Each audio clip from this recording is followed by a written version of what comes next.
في حواديت أول ما تسمعها بتفتكر إنك عرفت كل حاجة، بس الحقيقة إن كل تفصيلة وصلتك كانت طعم علشان تصدق الكذبة. في حدوتتنا النهاردة الجريمة كانت قدام الكل وواضحة زي الشمس. ست واقفة جنب جثة جوزها وجنبها سلاح الجريمة. الرأي العام كان شبه متفق إن نانسي هي اللي قتلت سامي جوزها، ما هي كانت لوحدها معاه وبصماتها على المسدس. بس السؤال اللي محدش لقاله إجابة، ليه؟ الصحافة بدأت تحلل وتخمن، ناس تقول دي انتقمت منه علشان كان بيضربها، وناس تقول إنها مجنونة، وناس خاضت في سمعتها، والكلام كتر. بس علشان نعرف اللي حصل خليكوا معايا ويلا بينا نبتدي الحدوتة. الحكاية بدأت بجريمة قتل في التجمع الخامس. ست ضربت جوزها بالنار ومات. الست دي تبقى نانسي بركات، فنانة تشكيلية، وجوزها سامي كان مصور سينما معروف، متجوزين من 7 سنين، واللي معروف عنهم إنهم بيحبوا بعض جدا. يوم الجريمة سامي رجع البيت الساعة 11 بالليل. بعد نص ساعة واحدة من الجيران سمعت صوت ضرب النار فاتصلت بالنجدة.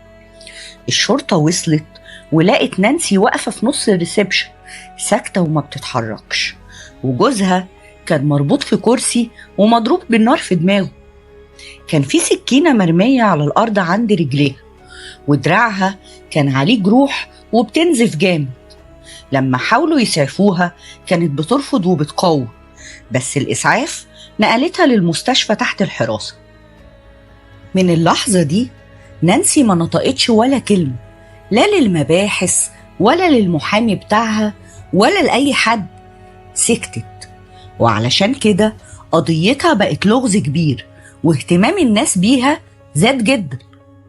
اتحولت للمحاكمة، كل الأدلة كانت ضدها، وفي المحكمة برضو ما نطقتش بكلمة. المحامين بتوعها ملقوش حل غير انهم يدفعوا ان حالتها النفسية مش مستقرة، ومن صغرها وهي عندها مشاكل نفسية. القاضي طلب شهادة الدكتور دياب مدير الطب النفسي الشرعي، اللي قال ان سكوت نانسي ممكن يكون دليل على صدمة نفسية شديدة، وانها محتاجة تقييم نفسي اكتر. القاضي قرر يحول نانسي على المستشفى النفسي بدل ما يحكم عليها بالسجن. الناس والصحافة ساعتها قالوا إنها لو بتمثل فهي أستاذ. بس اللي حصل بعد كده إن نانسي فضلت ساكتة لسنين، والاهتمام الإعلامي اختفى بالتدريج والناس نسيتها. بس في حد ما نساهاش، طبيب نفسي مهووس بحكايتها اسمه الدكتور ياسين حلمي. الدكتور ياسين كان شايف إن سكوتها مش دليل على إنها بتمثل، لكنه دليل على صدمة نفسية شديدة فوق احتمالها. كان مؤمن إن هو الشخص الوحيد اللي يقدر يساعدها تتكلم وترجع تتعافى وتعيش من تاني. وأخيرا بعد 5 سنين من المحاكمة جات له الفرصة، فرصة شغل في المستشفى اللي فيه نانسي. ما ترددش لحظة وقدم على الوظيفة واتقبل. وفي أول يوم شغل ليه قابل مدير المصلحة الدكتور دياب، اللي أخده في جولة في المستشفى علشان يديله فكرة عامة عن الحالات. ياسين كان بيدور بعينه على نانسي بس ما كانش شايفها. بعد ما ابتدى يفقد الأمل لمحها، كانت قاعدة في ركن لوحدها منكمشة على نفسها كأنها مش موجودة. كان باين إن حالتها صعبة جدا، وشها دبلان وجسمها رفيع جدا وعينيها مغيبة بتبص في الفراغ. شكلها كأنها متخدرة، وواضح إنها واخدة أدوية تقيلة. ساعتها دكتور ياسين استغرب، نانسي اللي كانت فنانة مشهورة وست جميلة جدا اتحولت للكائن الغريب ده. في اللحظة دي اتأكد إنه أخد القرار الصح، وصمم إنه يعالجها وينقذها. طلب إن نانسي تكون أول حالاته، والدكتور دياب وافق. أول جلسة نانسي قعدت قدامه ساكتة، حاول يفتح معاها كلام وبدأ يتكلم عن شغلها كرسامة وعن قد إيه لوحاتها قوية ومؤثرة، لكن هي ما ردتش ولا حتى بصت له، كانت قاعدة كأنها شبح. ساعتها الدكتور ياسين قرر ينهي الجلسة. بعد الجلسة راجع ملفها في المستشفى، بس ما كانش فيه معلومات مهمة غير إنها حاولت تنهي حياتها أكتر من مرة أول ما دخلت المستشفى. ياسين كان عنده مليون سؤال: ليه قتلت جوزها؟ وليه رفضت تنطق بعدها؟ ابتدى يفتش في ماضيها، لأن أي حاجة حصلت في الطفولة ممكن تكون بذرة للي حصل بعدين. ياسين كان بيناقش حالة نانسي مع الدكتور دياب، وقال له إن نانسي مغيبة وكأنها شبح. عرف إنها بتاخد جرعة كبيرة جدا من أدوية وهي اللي عاملة فيها كده، وإن اللي ماسك حالتها هو الدكتور كريم عزت، وهو اللي قرر الجرعة دي. حاول الدكتور دياب يحذره من خطورة تقليل الجرعات، بس هو أصر. وافق ووعده إنه هيتكلم مع الدكتور كريم، اللي كان شايف إن ما ينفعش يقللوا الجرعات لنانسي وإنها عمرها ما هتتكلم. بس الدكتور دياب كان أخد قراره. في الجلسة اللي بعدها وبعد ما قللوا الجرعات، الدكتور ياسين لاحظ إن شكلها وحركتها بقوا أحسن. قعد يتكلم معاها وقال لها إنه موجود علشان يساعدها تشوف الحقيقة. لكن في نص الجلسة نانسي هجمت عليه وحاولت تخنقه، لحد ما الممرضين اتدخلوا وادوها حقنة مهدئة. بعد اللي حصل الدكتور كريم حس بانتصار، وكان بيهاجم ياسين وقال له إنه السبب في تقليل الجرعة. لكن الدكتور دياب ورغم قلقه شجع الدكتور ياسين وقال له بالعكس، دي إشارة إنها بدأت تحس، وإنهم مستنيين من سنين إنها تعمل أي رد فعل، بس اداله فرصة 6 أسابيع بس يثبت فيها نجاحه، يا إما هيسيب الحالة خالص. بدأ ياسين يضغط أكتر على نانسي في جلسات العلاج، وابتدى يناقشها في سكوتها بشكل مباشر. قال لها إنه مش بيؤمن إن الطبيب النفسي لازم يكون ورقة بيضة ما تبينش حاجة، بالعكس هو شايف إن العلاج علاقة متبادلة كل طرف فيها بيأثر وبيتأثر. حكى لها إنه متجوز ومراته اسمها كاميليا، وإنه بيحبها بس ساعات بيحس ناحيتها بالغضب أو يمكن بالكره، وإن الحب الحقيقي فيه كل المشاعر. وقال لها زيك مثلا كنت بتحبي سامي قوي، بس أكيد في لحظات كرهتيه وده طبيعي. أول ما قال كده نانسي وقفت وتعصبت وهزت دماغها إنه لأ. ضغط عليها أكتر وقال لها إن لو ما كانتش حست بكده ما كانتش قتلته. ساعتها انهارت وطلبت تنهي الجلسة. وقتها ياسين حس إنه اتسرع وضغط عليها قوي، ومش بعيد يكون طلع مشاعره هو عليها، بس اللي هداه شوية إنها عملت رد فعل. بما إن ياسين شخصن المواضيع، فخلينا أقول لكم إنه دكتور شاطر قوي، بس اللي كان بيمر بيه ما كانش سهل أبدا. ياسين كان متجوز كاميليا اللي كانت ممثلة أدوار تانية. ما كانش بس بيحبها، لأ ده كان بيعشقها، كانت بالنسبة له هي العالم كله. طفولة ياسين ما كانتش سهلة، كان عنده عقدة من باباه اللي كان قاسي جدا، وكان بيلاقي في كاميليا كل عيلته. كانت ست مليانة حياة. عارف الناس اللي بتعلم فيك من أول مرة تشوفها؟ هي كانت كده. بس شوية شوية بدأت تهتم بشغلها أكتر منه وتتأخر فيه يوم عن التاني. وفي يوم كانت نايمة وجالها مسج، حس بفضول، مسك موبايلها ولقى رسايل بينها وبين واحد وكلام كتير عن مقابلات وعن مشاعر. ما كانش مصدق، ايه ده؟ اتصدم، كان حاسس بالضياع. خرج ولقى رجليه بتوديه لبيت الدكتورة سعاد أستاذته، كانت ست في الثمانينات تقريبا. استقبلته بحنان الأم اللي متعود عليه، حكالها إن كاميليا بتخون. سمعت منه ونصحته إنه لازم يسيب كاميليا، وقالت له إن الحب من غير صدق ما ينفعش يتقال عليه حب. رجع البيت وهو ناوي يواجهها، بس ما قدرش يعمل كده. سكت لأنه مش مستعد لخسارتها، وقال لنفسه إنه هيتجاهل اللي شافه، وإنه يقدر يغير اللي جاي ويرجعها ليه تاني. أنا حسيت إنكم لازم تعرفوا أكتر عن حياة الدكتور ياسين، بس لازم نرجع تاني للمستشفى.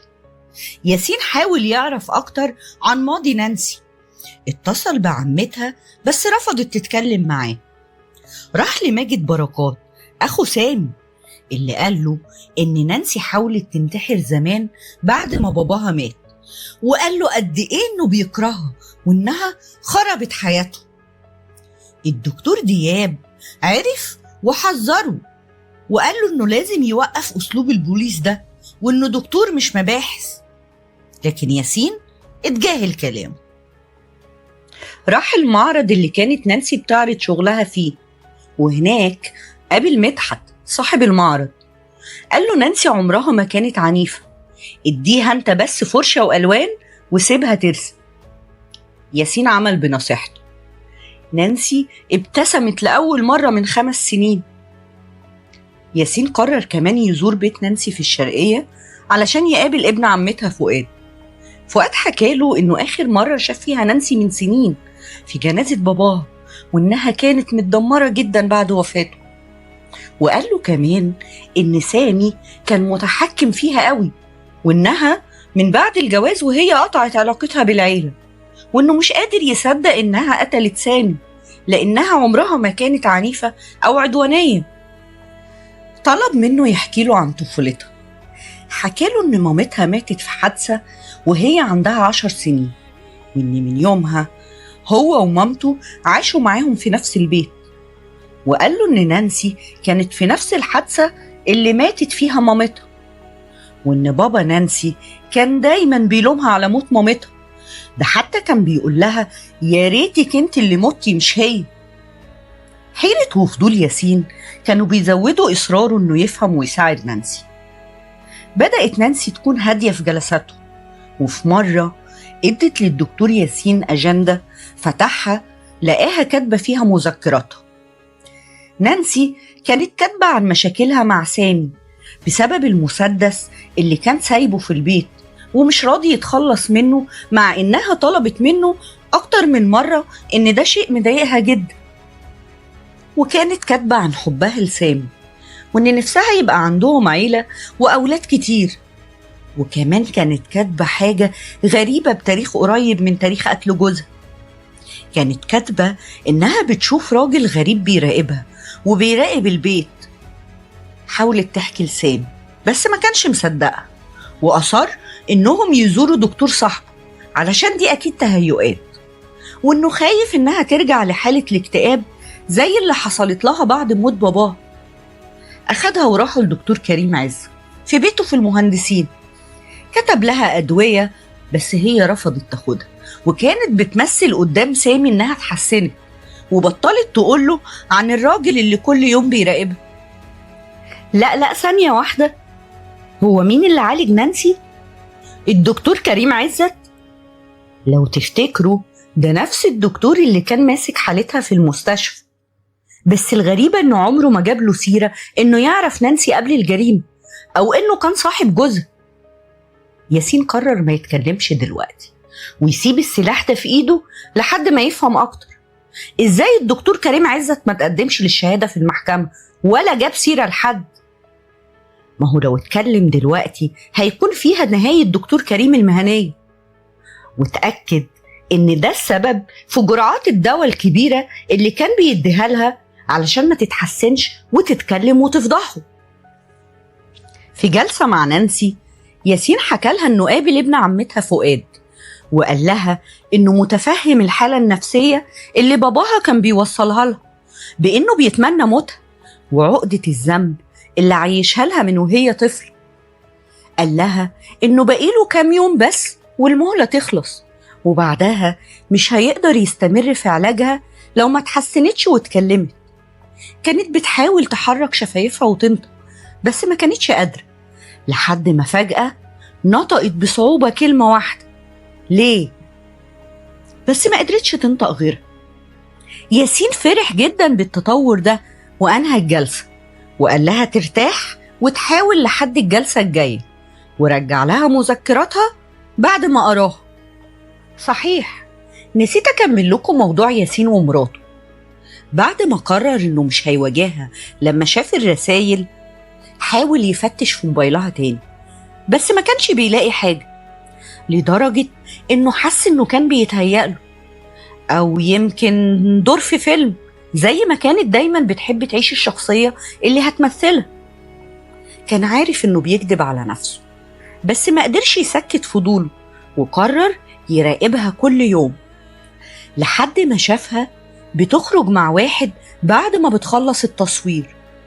فضل يراقبه لحد ما تأكد من كل شكوكه وعرف مين اللي هي على العلاقة بيه، بس برضه لسه مش قادر يواجهها ولا قادر يسيبها. عارفين التعلق المرضي؟ هو ده تعريف علاقته بكاميليا مراته. نرجع للمستشفى علشان دي آخر جلسة لنانسي قبل ما المهلة تنتهي. ياسين سألها هي ليه سكتت؟ ليه ما حاولتش تدافع عن نفسها؟ ومين اللي كان بيراقبها؟ وهل كانت بتتخيل ولا كانت حقيقة؟ نانسي بصت له وأخيرا نطقت. قالت له إنها حاولت تتكلم كتير بعد اللي حصل بس ما كانتش قادرة، لحد ما دخلت المستشفى وبطلت تحاول، وكانت مقتنعة إنه حتى لو اتكلمت مفيش أي حاجة هتتغير. سألها طب ليه دلوقتي قررتي تتكلمي؟ قالت له علشانك انت.